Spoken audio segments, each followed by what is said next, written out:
2079 सालको पुस 26 गते तत्कालीन त्यस समयको दोस्रो बैठकमा मैले विचारहरू राखेका थिएँ र त्यो विचार राख्दाखेरि मैले 15वटा कुरामा विशेष जोड दिएको थिएँ। मलाई लाग्दछ तत्कालीन समयमा पनि अहिलेका सम्मानीय प्रधानमन्त्रीज्यू नै तत्कालीन समयमा पनि प्रधानमन्त्री हुनुहुन्थ्यो। उहाँले ती कुराहरूलाई पनि ध्यानमा राख्नु भएकै होला।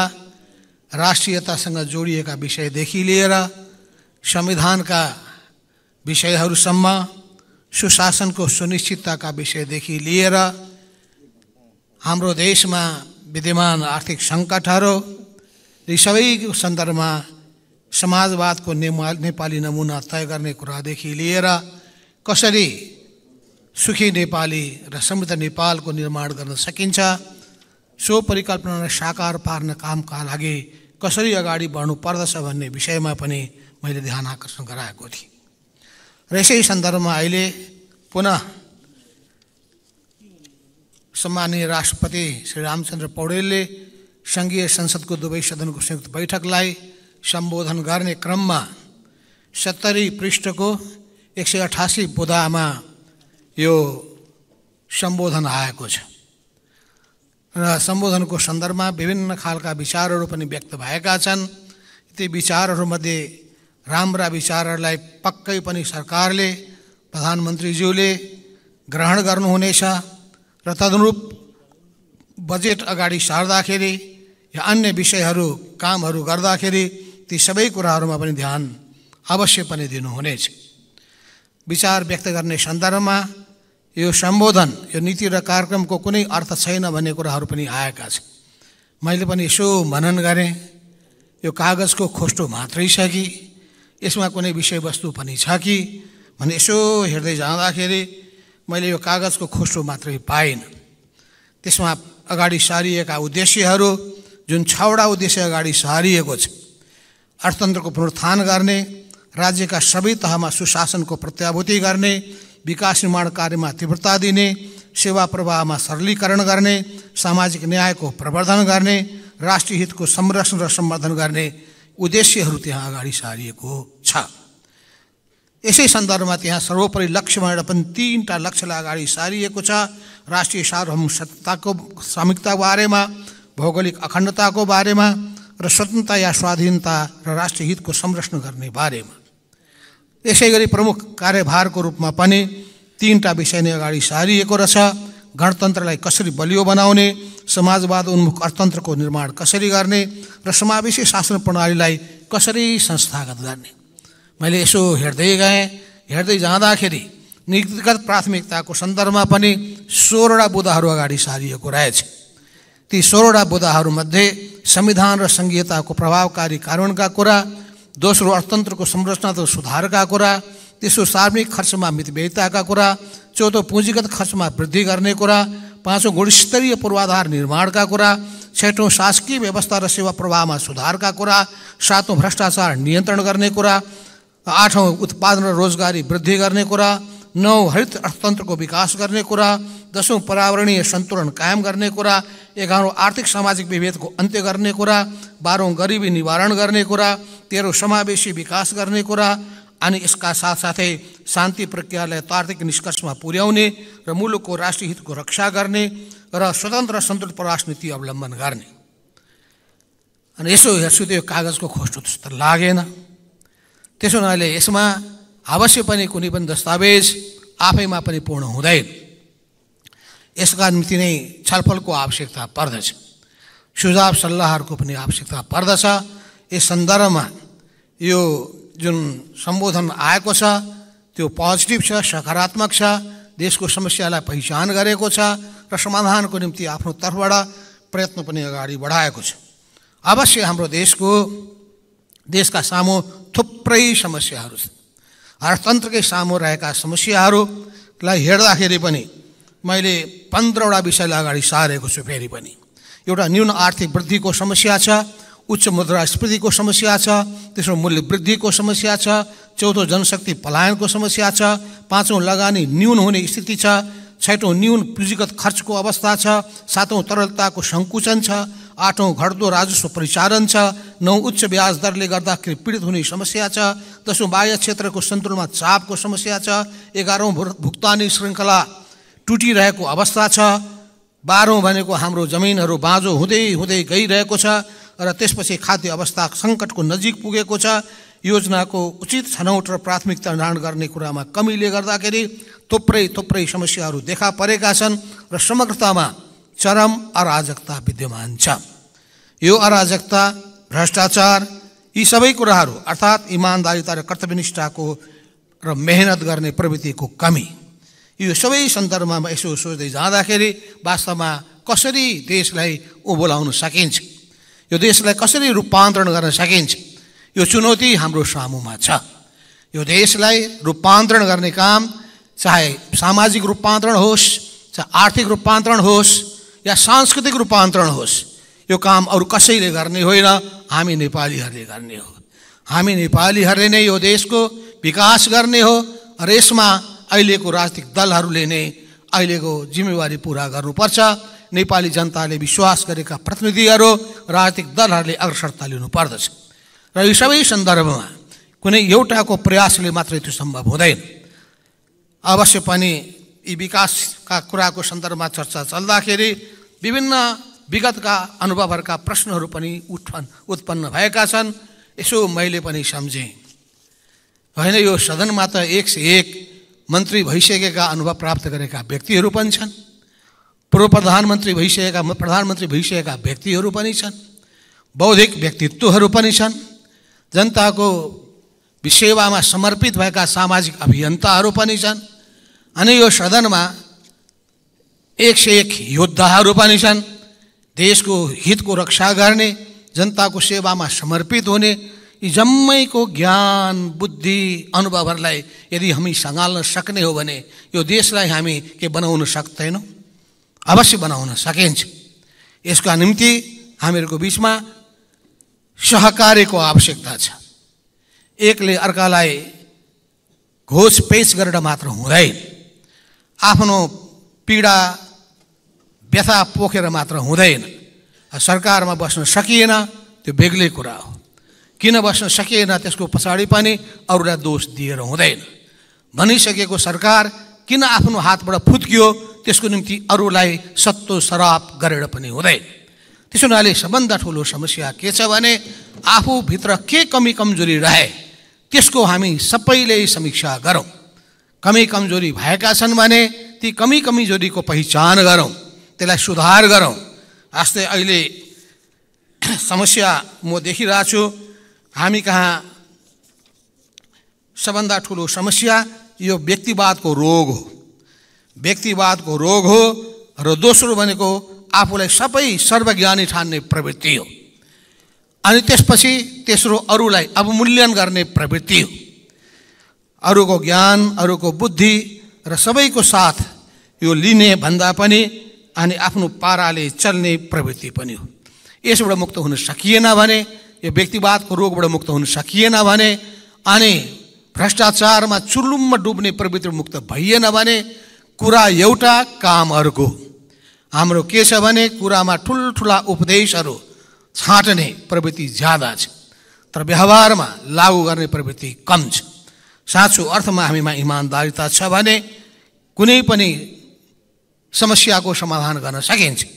एउटा भनाइ छ, where there is will there is way. अर्को भनाइ छ, nothing is impossible in the world if you dare to fight. कुनै पनि चिज असम्भव छैन यदि तपाईँमा लागिरहने लगनशीलता छ भने, जुझ्ने साहस छ भने, प्राप्त गर्न सक्छु भन्ने विश्वास छ भने तपाईँ असम्भवलाई पनि सम्भव बनाउन सक्नुहुन्छ। त्यसो हुनाले भनिन्छ लागिराख, तिमी अवश्य सफल हुन्छ। यसो हुनाले पनि म सम्माननीय प्रधानमन्त्रीज्यूलाई सभामुखज्यू मार्फत भन्न चाहन्छु कि तपाईँ इमानदारिताका साथ अगाडि बढ्नुहोस्, लगनशीलताका साथ अगाडि बढ्नुहोस् र यो भ्रष्टाचारको जालोलाई तोड्ने काम गर्नुहोस्। स्वच्छ सरकार यो देशलाई प्रदान गर्नुहोस्, गतिशील सरकार यो देशलाई प्रदान गर्नुहोस् र काममा इमान्दार साथ खट्नेहरू र काम ठगहरू अनि आफ्नो सत्ताको दुरुपयोग गर्न खोज्नेहरू को हुन् त्यसको पहिचान गरेर खराब तत्त्वहरूलाई दण्डित गर्नुहोस्, असलहरूलाई प्रोत्साहित गर्ने काम गर्नुहोस्। वास्तवमा सफल तब हुन सकिन्छ जब हामीमा पिपुल सेन्ट्रिक एटिच्युड हुन्छ, जनता केन्द्रित। तिनै देशहरूले प्रगति गरेका छन् जसले जनतालाई केन्द्रबिन्दुमा राखेका छन्, जसले देशलाई केन्द्रबिन्दुमा राखेका छन्, जनताको निस्वार्थ सेवाको भावनाबाट उत्प्रेरित गरेका छन्। त्यसो हुनाले कसैलाई पनि ठग्ने, देशलाई ठग्न खोज्नेले उसले आफूलाई पनि ठगिरहेको हुन्छ, आफ्नो परिवारलाई पनि ठगिरहेको हुन्छ। त्यसो हुनाले देशलाई माया गरौँ, जनताको सेवा गरौँ। त्यसो हुनाले पनि म जोड दिन के चाहन्छु भने यो असल नागरिक तयार कसरी गर्ने प्रश्न त्यहाँबाट सुरु हुन्छ। जबसम्म यो देशमा हामी असल नागरिक बन्दैनौँ, बनाउँदैनौँ, तबसम्म यो देशले रूपान्तरणको परिकल्पनालाई साकार गर्न सक्दैन। त्यसो हुनाले स्वस्थ पनि, सुसंस्कृत पनि, शिक्षित पनि, दक्ष पनि र सँगसँगै सङ्कल्प भएका देशभक्त, इमान्दार, मेहनती, लगनशील, सेवाभाव भएका, आत्मविश्वासयुक्त, मिलनसार, दूरदृष्टियुक्त त्यस्तो नागरिक तयार गर्नका लागि शिक्षा प्रणालीमा ध्यान पुर्याउनु पर्छ। हाम्रो शिक्षा कस्तो शिक्षा छ, कस्तो नागरिक हामी बनाउन गइरहेका छौँ, कस्तो समाज हामी निर्माण गर्न गइरहेका छौँ, कस्तो परिवार हामी विकास गर्न गइरहेका छौँ, अवश्य पनि त्यसको निम्ति धेरै कुरामा विचार पुर्याउनु पर्छ। तिनै देशहरूले प्रगति गर्न सकेका छन् जसले सिङ्गो नागरिकको चेतनामा नयाँ जागरण ल्याउन सकेको छ, असल व्यक्तिहरू निर्माण गर्न सकेको छ, जहाँ असल मानिसहरूको सम्मान हुन्छ, जहाँ कमर्सियल मान्छेहरू दण्डित हुन्छन्, डराउँछन्, अनि त्यही परिवेशमा मात्रै देशले रूप परिवर्तनलाई साकार पार्न सक्दछ। त्यसो हुनाले राम्रो परिवारका हाम्रो परिकल्पना, राम्रो समाजको हाम्रो परिकल्पना, यी सबै चिजहरू जोडिएको छ हाम्रो सांस्कृतिक स्तरसँग, हाम्रो शिक्षा प्रणालीसँग, हाम्रो सामाजिक परिवेशसँग।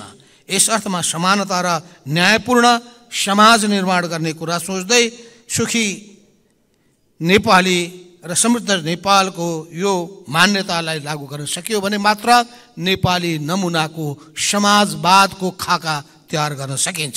समाजवादको यात्राबाट भट्किने काम नहोस्।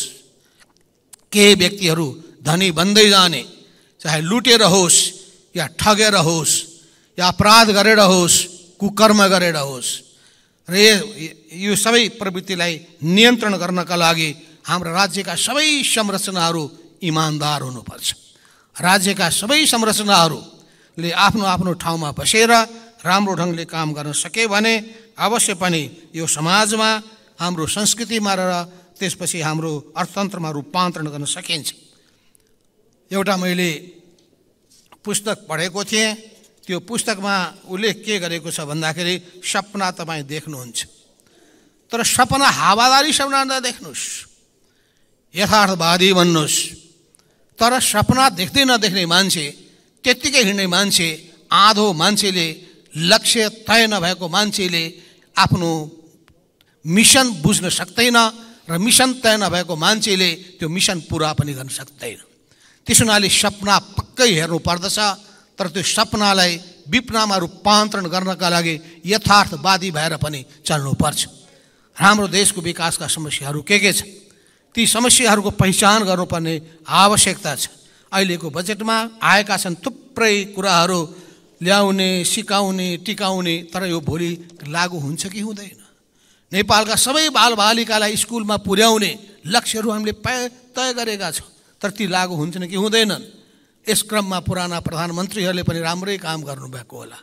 एक्चुअली राम्रो के हुन्थ्यो भने संसदैमा प्रधानमन्त्रीहरूको बिचमा नै प्रतिस्पर्धा गराउनु छ भने आफ्नो आफ्नो कार्यकालमा कसले के गरे सब ल्याएर सबको चाहिँ यो मूल्याङ्कन यही संसदले गरिदिए पनि हुन्छ। म त तयार छु। मैले ल्याएको पनि छु थोरै पानाहरू, मोटै ल्याउन खोजेको थिएँ मैले। अवश्य पनि होला कि आफूले गरेको समयका केही राम्रा कुरालाई पनि वास्ता गरिएन। कति मनमा पीडा पर्दो रहेछ। म पनि प्रधानमन्त्री भइसकेको मान्छे, मलाई पनि त लाग्छ होला नि गरिएका कतिपय कामहरूको किन चर्चा गर्दैन, पर्यो होला त्यस्तै। तर नगरेको या गलत गरेको कुराको आलोचना पनि सहन सक्नुपर्छ, आलोचनाको निम्ति पनि तयार हुनुपर्छ। हाम्रो पालामा कतिपय हावादारी योजनाहरू आए, भनियो तिथिमिति तय गरेर यो मितिमा टिकट काट्नुहोस्, ठ्याक्क हवाई रेल चढ्नु, त्यो चाहिँ बिजुलीको रेल चढ्नु हुनेछ। यस्ता कुराहरू, यस्ता हावादारी कुरा ल्याउनु हुँदैन। अनि घर घरमा चाहिँ क्या ग्यास, खोइ ग्यास। त्यस हुनाले यस्तोमा कहाँ कहाँ त्रुटि भयो, टावरका कुराहरू आइरहेका छन्। अनि मलेसियाका टावर, त्यसपछि खाडी क्षेत्रका टावर, टावरको आवश्यकता छ भने कहाँ?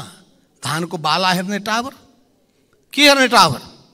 कुन टावरमा मान्छेको ओहिरो लाग्छ, कुन ठाउँमा चाहिँ गर्नु पर्दछ, त्यो सबैको निम्ति प्राथमिकीकरण तय गर्न सक्नु पर्यो। हामी कहाँ जथाभावी परियोजनाहरू, जथाभावी कामहरू हुने गरेका छ। कुन ठाउँमा आवश्यकता छ, अहिले आवश्यकता छ। म सम्झिरहेको छु, म चीनको एकचोटि भ्रमणमा जाँदाखेरि एउटा सहर देखाउन लिएर गएका थिए र सहर देखाउँदाखेरि उनीहरूले एउटा योजना, उनीहरूले 50 वर्षको योजना त्यही ठाउँमा एउटा उनीहरूले अगाडि सारेका थिए। त्यसमा भन्थे आउने 5 वर्षमा गर्ने काम यति यति यति हो, त्यसपछि 5 वर्षमा गर्ने काम यति यति हो। यो पाटलाई हामी 5 वर्षमा यसमा हामी खेतीपाती र नयाँ नयाँ घरहरू हामी यहाँ गर्छौँ। यो 5 वर्षमा हामी उद्योग धन्दा कल कारखाना यो एरियामा विकास गर्छौँ। अहिले हामी 20 वर्षपछि गर्ने लाउ खाली छोडिदिएका छौँ, बाँकीको निम्ति हामीले क्रमशः निर्माणको काममा बढिरहेका छौँ। हामी कहाँ त्यस्तो छैन। अहिले गर्नुपर्ने काम अहिले गर्दैनौँ, नगरी नहुने कुरामा हात हाल्दैनौँ। जस्तो विमानस्थलको कुरा गर्ने हो भने, हाम्रो देशमा पर्यटन प्रवर्धन गर्ने हो भने, अनि हाम्रो आकाश जुन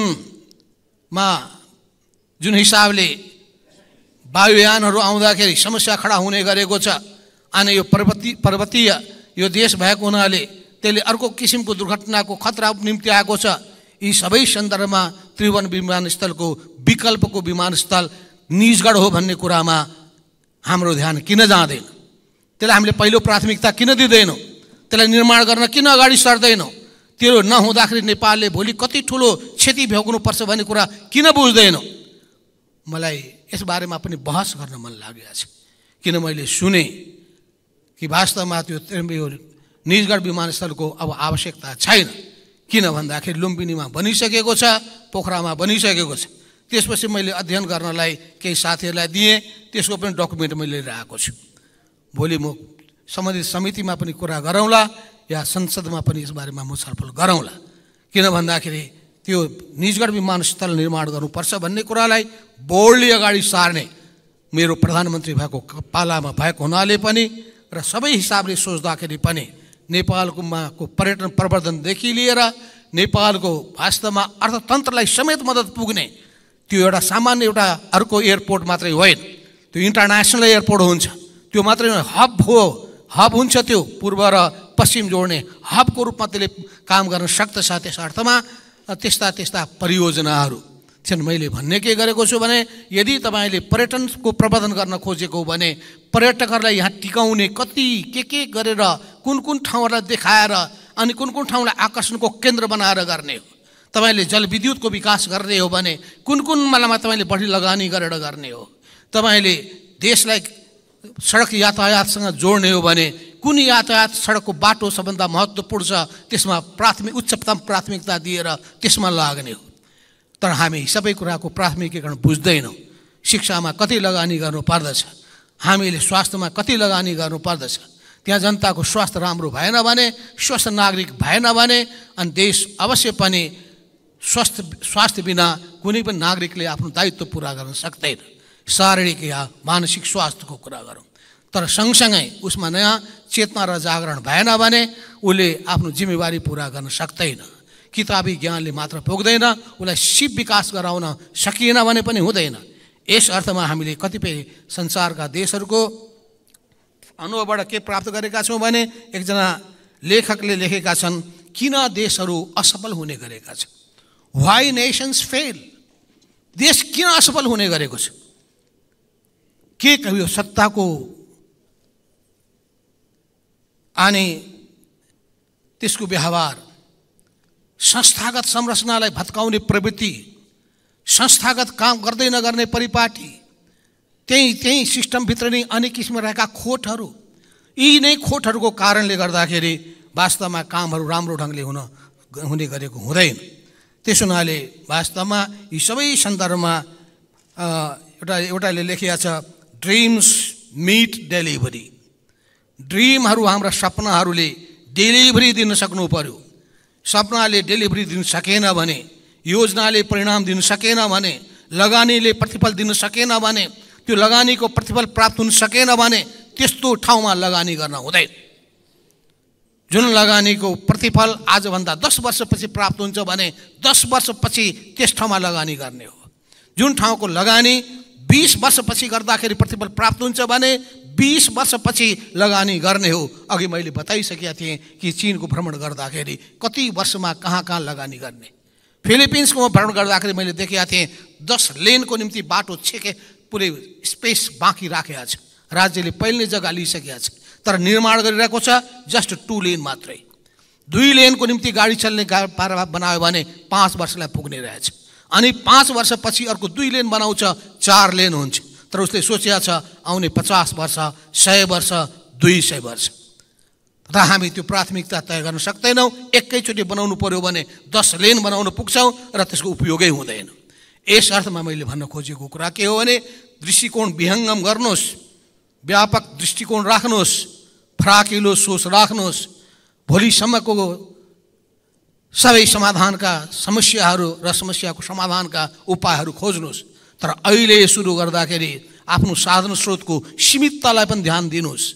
त्यो स्रोतको सीमिततालाई ध्यानमा राखेर कहाँ लगानी गर्दाखेरि सबभन्दा बढी प्रतिफल प्राप्त हुन सक्दछ त्यो ठाउँमा प्रतिफलको लागि नै लगानी गर्नुहोस्। आज समाजमा हामी देखिरहेका छौँ अनेकौँ खालका समस्याहरू विद्यमान छन्। समाजमा दलित छन्, अल्पसङ्ख्यक छन्, लोपोन्मुख छन्, पिछडिएको क्षेत्र छ, दुर्गम क्षेत्र छ, यी हिमाली क्षेत्र छ, आर्थिक रूपले विपन्न नागरिकहरू छन्, अपाङ्गता भएकादेखि लिएर अनेक खालका समस्याले पीडित भएका मानिसहरू छन्। यो सबै सन्दर्भमा ती सबैलाई सम्बोधन गर्ने कसरी?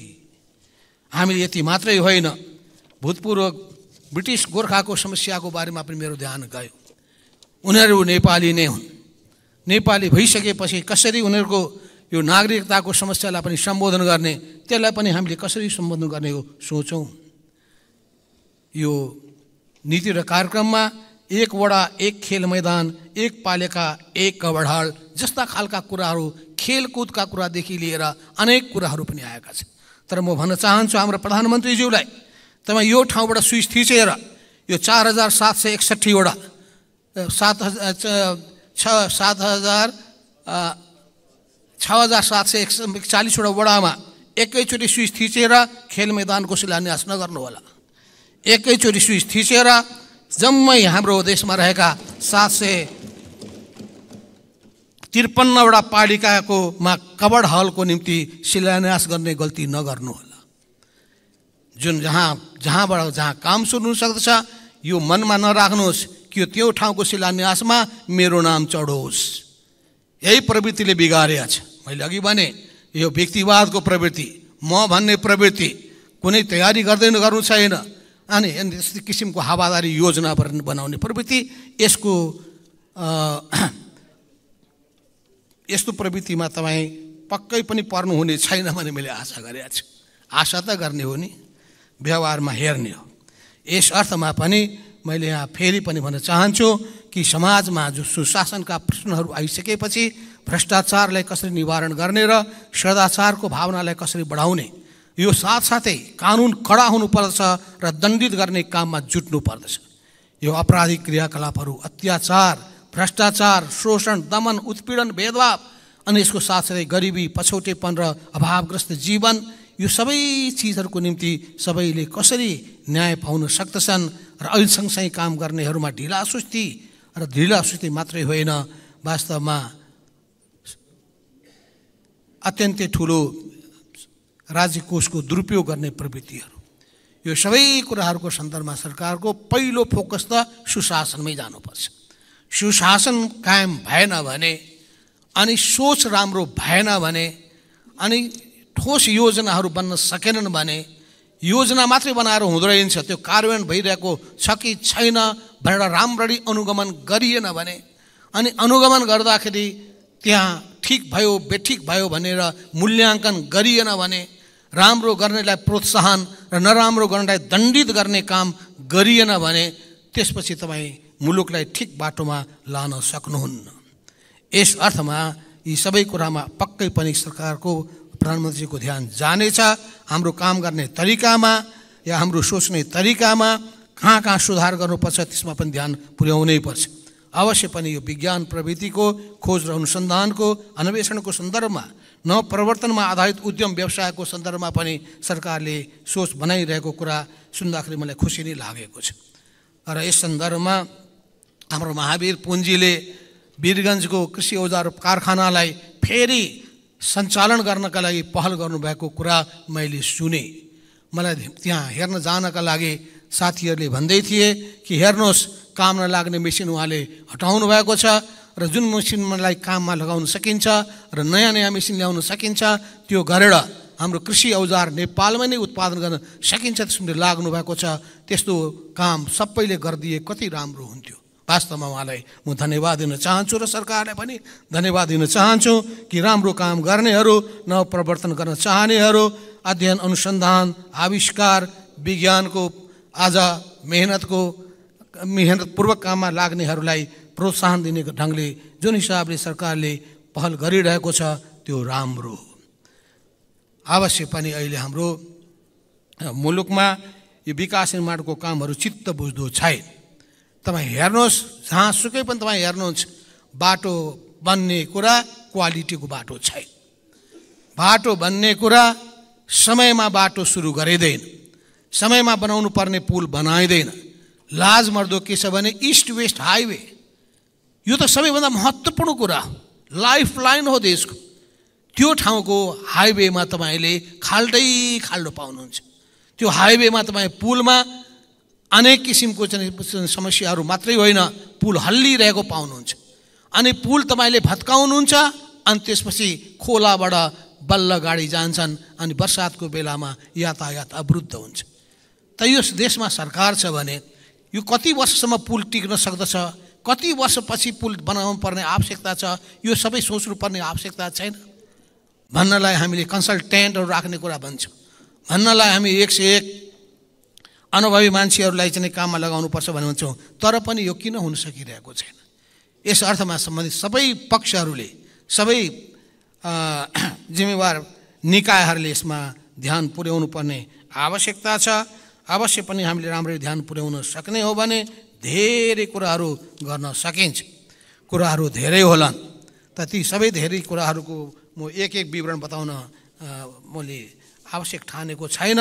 तर मुख्यतः कसरी गरिबीलाई, यो कसरी हाम्रो नेपाली युवाहरूलाई विदेश पलायनबाट रोक्ने भन्ने कुरालाई ध्यानमा राखियोस्।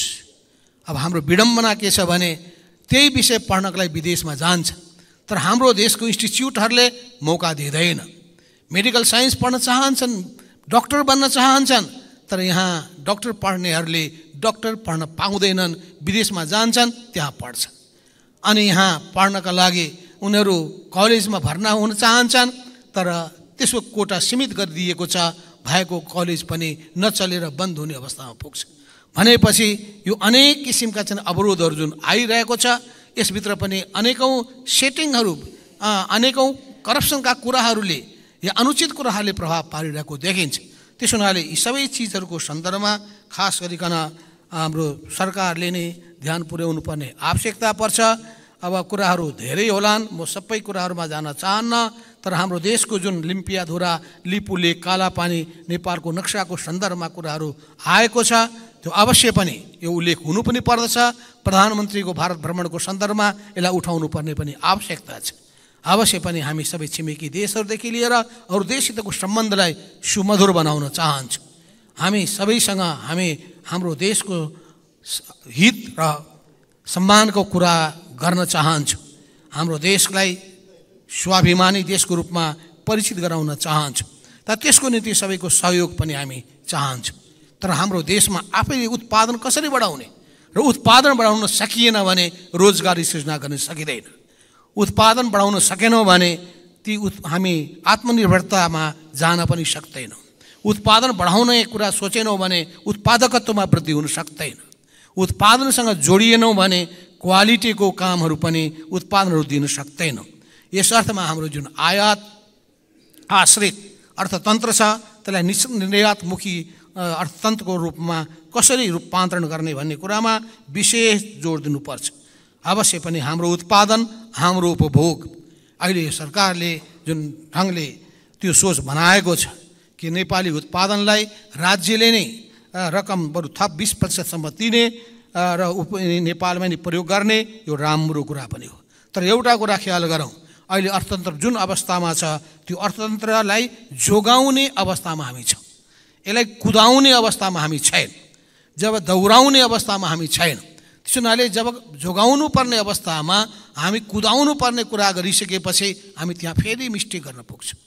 त्यसो हुनाले अर्थतन्त्रलाई कसरी अहिलेको सङ्कटमा हामीले को बेलामा जोगाउने हो।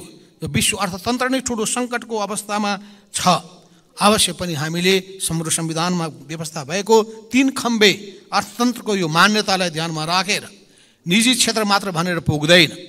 अनि सँगसँगै हामीले विदेशी अवश्य पनि सहयोगहरू पनि लिनुपर्ने आवश्यकता पर्छ अनि लगानीलाई पनि हामीले आमन्त्रण गर्नुपर्ने आवश्यकता पर्छ।